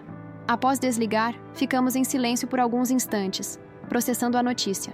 Temos que ir, decidiu Luciana, surpreendendo-me com sua firmeza. Chega de fugir, de se esconder. Vamos enfrentá-lo de frente, com tudo que temos. Olhei para minha irmã. Não mais a executiva impecável, não mais a vítima assustada, mas uma mulher que, assim como eu, estava finalmente encontrando sua própria voz. Sim, concordei. Amanhã terminamos isso de uma vez por todas. Naquela noite, preparamo-nos para o confronto que viria. Não com armas ou gritos, mas com a verdade meticulosamente documentada, com a lei ao nosso lado, com a força que vem não do ódio ou da vingança, mas da certeza de estar fazendo o que é certo. O contra-ataque estava pronto. Não seria barulhento ou dramático. Seria preciso, calculado e definitivo, como nós duas havíamos nos tornado. A delegacia estava agitada naquela manhã de sexta-feira. Policiais entravam e saíam. Telefones tocavam incessantemente. Pessoas aguardavam em bancos desconfortáveis. O cheiro de café velho e papéis antigos permeava o ar. Dr. Silveira nos esperava na entrada. Pasta de documentos em mãos, expressão grave no rosto marcado pelos anos. Ele ainda está detido, informou, guiando-nos pelo corredor. Mas a audiência de custódia será em 2 horas. Precisamos garantir que todas as acusações estejam formalizadas até lá. Fomos conduzidas a uma sala separada, onde uma delegada nos aguardava. Doutora Mariana, mulher de meia idade com olhar perspicaz e postura firme, cumprimentou-nos com profissionalismo. Senhoras, compreendo a delicadeza da situação, começou ela após as apresentações formais. Temos o suspeito sob custódia por violação de medida protetiva, mas as evidências que o Dr. Silveira mencionou podem substanciar acusações muito mais sérias. Nos minutos seguintes, apresentamos os documentos trazidos por Carlos, as evidências de fraude, os registros falsificados, as ameaças. Doutora Mariana ouvia atentamente, tomando notas ocasionais, fazendo perguntas precisas. Isso é muito mais grave do que imaginávamos inicialmente, concluiu ela ao final da exposição. Não estamos lidando apenas com violência doméstica, mas com uma organização criminosa estruturada. A porta abriu-se subitamente. Um policial entrou, sussurrando algo no ouvido da delegada. Sua expressão endureceu. Senhoras, houve uma mudança. Ela levantou-se. O suspeito está sendo transferido para a sala de depoimentos agora. Vocês podem confrontá-lo diretamente, se assim desejarem, ou aguardar em outra sala. Luciana empalideceu visivelmente. Sua mão buscou a minha instintivamente, como fazia quando éramos crianças, e algo a assustava. Vamos enfrentá-lo. Decidi, sentindo uma calma surpreendente. Juntas. Doutor. Silveira pareceu preocupado. Tem certeza? Não é necessário. Podemos seguir com as acusações sem um confronto direto. Temos certeza, respondeu Luciana, recuperando a compostura. Chega de nos escondermos. Fomos conduzidas a uma sala maior, com mesa central e cadeiras dispostas em lados opostos. Câmeras de segurança monitoravam cada canto. Sentamo-nos lado a lado, Dr. Silveira à nossa direita, Doutora Mariana à esquerda. A porta abriu-se novamente. Ricardo entrou, escoltado por 2 policiais. Parecia menor do que me lembrava, mais velho, mais cansado. O terno impecável substituído por roupas simples, barba por fazer, olheiras profundas. Mas seus olhos, aqueles olhos frios e calculistas que sempre me incomodaram, permaneciam os mesmos. Por um instante pareceu genuinamente surpreso ao nos ver. Depois, a máscara de controle voltou ao lugar. Sentou-se calmamente, como se estivesse em uma reunião de negócios rotineira. Luciana, cumprimentou com voz controlada. Que situação lamentável! Tudo isso poderia ser resolvido em família, sem esse circo. Isso não é um circo, Sr. Menezes, cortou doutora Mariana. É uma investigação formal sobre múltiplas acusações criminais contra o senhor. Ele sorriu. Aquele sorriso ensaiado que nunca alcançava os olhos. Acusações infundadas, tenho certeza. Fruto de um mal-entendido doméstico. Mal-entendido? A voz de Luciana tremeu ligeiramente, mas manteve-se firme. Você chama isso de mal-entendido? Levantou a manga, revelando os hematomas que ainda não haviam desaparecido completamente. Acidentes acontecem em momentos de tensão, respondeu ele, impassível. Especialmente quando se descobre que a própria esposa está conspirando pelas costas. Como você está conspirando há anos? Intervim, mantendo a voz calma. Falsificando documentos, roubando heranças, manipulando pessoas. Seus olhos desviaram-se para mim, uma faísca de irritação quebrando brevemente sua fachada controlada. Aparecida. A irmã eternamente ressentida, sempre invejando o que Luciana tinha, sempre se fazendo de vítima. Sr. Menezes. Dr. Silveira colocou sobre a mesa uma pasta. Temos aqui depoimentos detalhados do Sr. Carlos Mendes, seu ex-contador. Registros de todas as transações fraudulentas, nomes, datas, valores, tudo. A máscara de Ricardo vacilou por um momento. Ele claramente não esperava que Carlos houvesse cooperado tão extensivamente. Mendes? Forçou uma risada. Um funcionário descontente, demitido por incompetência. Qualquer coisa que ele diga é suspeita. Incluindo isto? Doutora Mariana deslizou um papel em sua direção. Era uma cópia do extrato da conta no Panamá, com seu nome e assinatura. Pela primeira vez, Ricardo pareceu genuinamente abalado. Seus olhos correram pelo documento, calculando rapidamente suas opções. Contas offshore não são ilegais, tentou argumentar. Muitos empresários mantêm investimentos internacionais. Certamente, concordou o Dr. Silveira.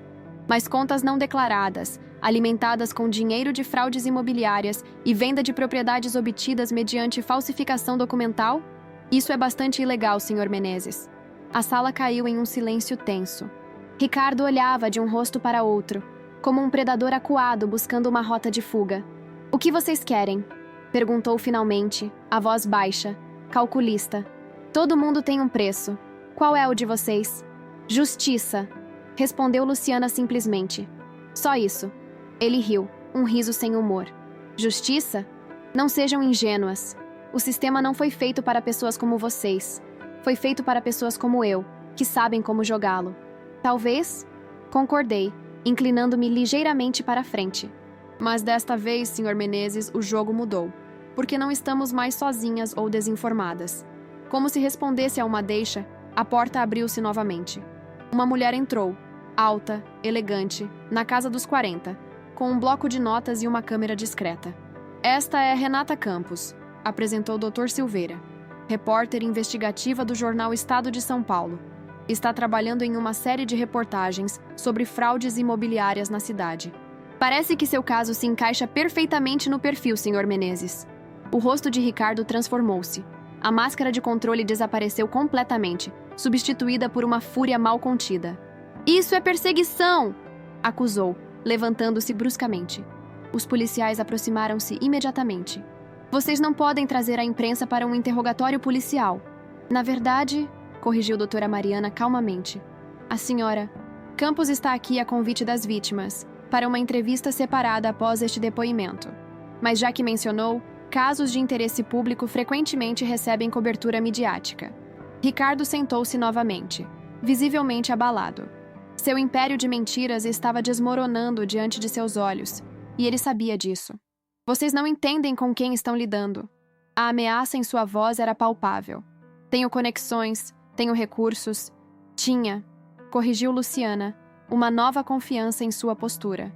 Suas contas estão bloqueadas. Seus associados estão sendo investigados. Sua imobiliária está sob auditoria fiscal. O que você tem agora, Ricardo, é uma longa temporada na prisão pela frente. O interrogatório formal prosseguiu por mais 1 hora. Ricardo alternava entre negações veementes, ameaças veladas e tentativas de minimizar suas ações. Mas a cada investida, encontrava um muro de evidências cuidadosamente documentadas. Quando foi finalmente reconduzido à cela, parecia menor, mais velho, despido da aura de poder que sempre o cercara. Nos dias que se seguiram, a história explodiu na mídia local. O Estado de São Paulo publicou uma série de 3 reportagens detalhando o esquema de Ricardo, as falsificações, a rede de colaboradores. Outras vítimas começaram a surgir, pessoas que haviam perdido propriedades em esquemas semelhantes ao nosso.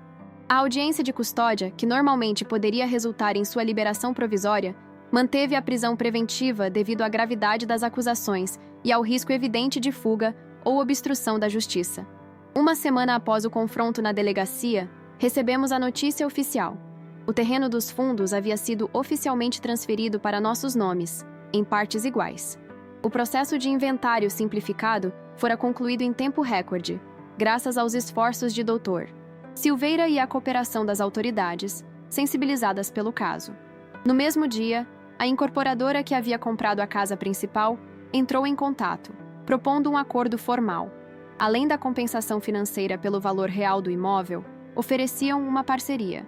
2 unidades no futuro condomínio e participação nos lucros, em troca da desistência de contestação legal da compra. O que você acha? Perguntei a Luciana, enquanto analisávamos a proposta na mesa da cozinha de Dona Jurema, que gentilmente nos acolhera durante aquelas semanas turbulentas. Acho que é mais do que justo, respondeu ela após refletir. A casa física, bem, ela já não existe mais como a conhecíamos.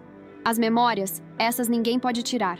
E com esse acordo, teremos capital suficiente para iniciar a casa de repouso, sem depender exclusivamente da recuperação do dinheiro de Ricardo.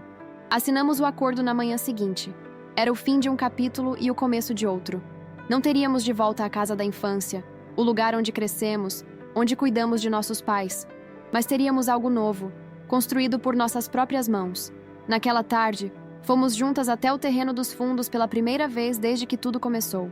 A entrada era por uma rua paralela à da casa principal, uma viela tranquila típica daquele pedaço do Tatuapé. Um portão simples de ferro, coberto por trepadeiras, guardava o acesso. A chave antiga girou com dificuldade na fechadura enferrujada. O portão abriu-se com um rangido, revelando um pequeno paraíso esquecido. O terreno era maior do que lembrávamos.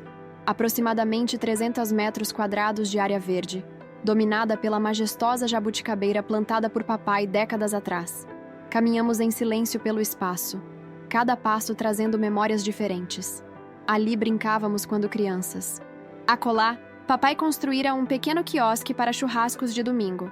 Mais adiante, o canteiro onde mamãe cultivava ervas para chá e temperos para a cozinha.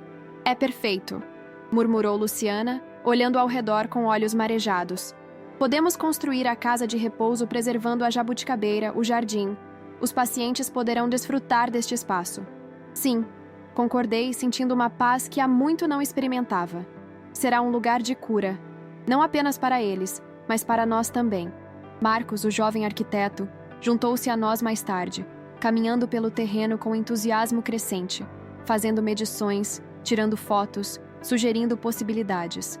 Posso projetar algo que se integre completamente à natureza existente, propôs, gestos animados acompanhando suas palavras. Quartos com vista para o jardim, espaços comuns que convidem à socialização, mas também cantos tranquilos para momentos privados. Ao final daquele dia, tínhamos não apenas um terreno, mas um sonho tomando forma, ganhando contornos, transformando-se em algo tangível. De volta ao apartamento alugado em Itaquera, para onde retornamos após a prisão de Ricardo, Luciana e eu comemoramos com uma garrafa de vinho barato e comida pedida de um restaurante simples do bairro. A jornada ainda não acabou, comentei, erguendo minha taça em um brinde. Temos muito trabalho pela frente, mas o pior já passou, respondeu ela, tocando sua taça na minha. E estamos do outro lado. Diferentes talvez, mas inteiras. O telefone tocou, interrompendo nosso momento. Era a doutora Mariana, a delegada que cuidara do caso. Tenho novidades, anunciou sem preâmbulos. Ricardo aceitou um acordo de delação premiada. Vai entregar todos os esquemas, todos os cúmplices, em troca de redução de pena. E o dinheiro? Perguntou Luciana, colocando o telefone no viva-voz. Parte será recuperável, especialmente das contas já identificadas. Será direcionado para restituição às vítimas, proporcionalmente aos prejuízos documentados. Após desligar, ficamos em silêncio por alguns instantes, absorvendo a notícia. Não era uma vitória completa. Nunca recuperaríamos tudo que perdemos, material ou emocionalmente. Mas era um encerramento, uma chance de virar a página. Sabe o que isso significa? Perguntei finalmente. Que podemos realmente seguir em frente, respondeu Luciana, um pequeno sorriso nos lábios. Naquela noite dormi profundamente pela primeira vez em meses, sem pesadelos, sem acordar sobressaltada, sem a sensação constante de ameaça. Apenas o descanso merecido após uma longa batalha. O confronto havia terminado. Não com gritos ou violência, mas com a verdade vindo à luz, com a justiça, imperfeita mas presente, fazendo seu trabalho. E nós, que entramos nessa história como vítimas, emergíamos como sobreviventes. Mais fortes, mais sábias, mais nossas. 18 meses se passaram desde aquela ligação às 3 da manhã. 18 meses de transformações, desafios, reconstruções. Hoje, uma manhã ensolarada de sábado, estou sentada no jardim do que chamamos carinhosamente de Vila Serena, nossa casa de repouso especializada em pacientes com Alzheimer e outras demências. A jabuticabeira de papai, agora cercada por um deck de madeira e bancos confortáveis, continua majestosa no centro do espaço. O prédio principal, uma construção de 2 andares que harmoniza perfeitamente com a vegetação ao redor, abriga 8 quartos para pacientes, todos com vista para o jardim. Amplas janelas, corredores largos adaptados para cadeiras de rodas, cores escolhidas especificamente para acalmar e orientar mentes confusas. Cada detalhe foi pensado não apenas para a funcionalidade, mas para o conforto emocional. Ricardo cumpre pena em regime fechado. Seus crimes provaram-se ainda mais extensos do que imaginávamos inicialmente. A rede de fraudes imobiliárias, documentos falsificados e lavagem de dinheiro envolvia políticos locais, funcionários de cartórios, gerentes de banco. A delação premiada reduziu sua sentença, mas ainda enfrentará anos de reclusão. O dinheiro recuperado de suas contas no exterior, somado à compensação da incorporadora e ao acordo judicial, permitiu-nos construir este lugar sem dívidas. Um começo sólido, sem o peso financeiro que sufoca tantos empreendimentos em seus primeiros passos. Nossos primeiros pacientes chegaram há 6 meses. Atualmente, 6 dos 8 quartos estão ocupados. Doutora Helena, fiel à sua promessa, tornou-se uma fonte constante de indicações. Vocês oferecem algo que não se encontra facilmente, disse ela em sua última visita. Cuidado técnico excelente combinado com acolhimento genuíno.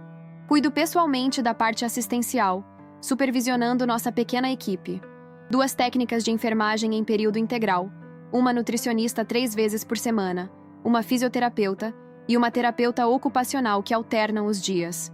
Cada profissional foi selecionado não apenas por suas habilidades técnicas, mas por sua capacidade de compreender o que significa cuidar de alguém com demência. A paciência infinita, a capacidade de encontrar a pessoa que ainda existe além da confusão mental. Luciana surpreendeu a todos, principalmente a si mesma, descobrindo uma vocação inesperada na administração da Vila Serena. Suas habilidades corporativas, antes direcionadas a gerar lucros para empresas impessoais, agora servem a um propósito maior. Ela gerencia as finanças, coordena a logística, cuida do marketing discreto mas eficaz. Nossa relação? Complexa, como todas as relações humanas genuínas. Não somos mais as irmãs de antes. Aquela dinâmica estava irreversivelmente quebrada. Mas construímos algo novo, baseado em respeito mútuo e um objetivo compartilhado. Luciana não mora mais comigo. Após os primeiros meses, quando a poeira começou a assentar, ela alugou um pequeno apartamento próximo à Vila Serena. Precisamos de espaço para crescer individualmente, explicou, mesmo enquanto construímos algo juntas. Concordei plenamente. A codependência que marcou nossa relação por tantos anos não tinha lugar nesta nova fase. Éramos parceiras de negócios, irmãs reconstruindo pontes, mas também mulheres independentes com vidas próprias. O apartamento em Itaquera? Mantive-o por algum tempo, mas eventualmente mudei para um lugar mais próximo da Vila Serena. Não muito grande, não muito pequeno, um espaço que reflete quem sou agora. Nas paredes, fotos da família, incluindo aquelas que conseguimos recuperar da casa antiga antes da demolição. No centro da sala, emoldurado, o recorte de jornal mostrando mamãe inaugurando sua pequena confecção no Brás, décadas atrás. Uma lembrança constante de que recomeços são possíveis em qualquer idade. Quanto às unidades prometidas no condomínio que substituiu nossa casa de infância, decidimos vendê-las antes mesmo da conclusão da obra. O valor foi reinvestido na Vila Serena, permitindo pequenos luxos que fazem diferença. Um jardim sensorial para a estimulação cognitiva, equipamentos de fisioterapia de última geração, um sistema de monitoramento discreto que garante segurança sem ser invasivo. Dona Aparecida? Uma voz gentil interrompe meus pensamentos. É Fernanda, uma de nossas técnicas de enfermagem. Seu Jorge está perguntando pela senhora. Disse que quer mostrar as fotos de quando era motorista de ônibus. Sorriu, levantando-me do banco sob a jabuticabeira. Seu Jorge, 79 anos, Alzheimer em estágio moderado. Ex-motorista de ônibus como o papai. Todos os dias me mostra as mesmas fotografias, conta as mesmas histórias. E todos os dias escuto com a mesma atenção, como se fosse a primeira vez. Porque para ele, é. Estou indo, Fernanda. Obrigada. No caminho para o quarto de seu Jorge, passo pela sala comum, onde Dona Neide toca piano, com surpreendente precisão, considerando seu diagnóstico avançado. A música parece acessar partes do cérebro que a doença ainda não alcançou. Ao seu lado, Dona Carmen balança suavemente na cadeira de balanço, olhos fechados, um leve sorriso no rosto enrugado. Luciana está na recepção, ao telefone. provavelmente tratando de algum assunto administrativo. Quando me vê passar, sorri e acena brevemente. Não precisamos mais de palavras constantes para nos comunicar. Há um entendimento silencioso entre nós agora. No quarto 3, seu Jorge aguarda. Álbum de fotografias no colo. Seu rosto ilumina-se ao me ver entrar. Dona Cida, venha ver. Trouxe fotos da época em que dirigia na aviação Cometa.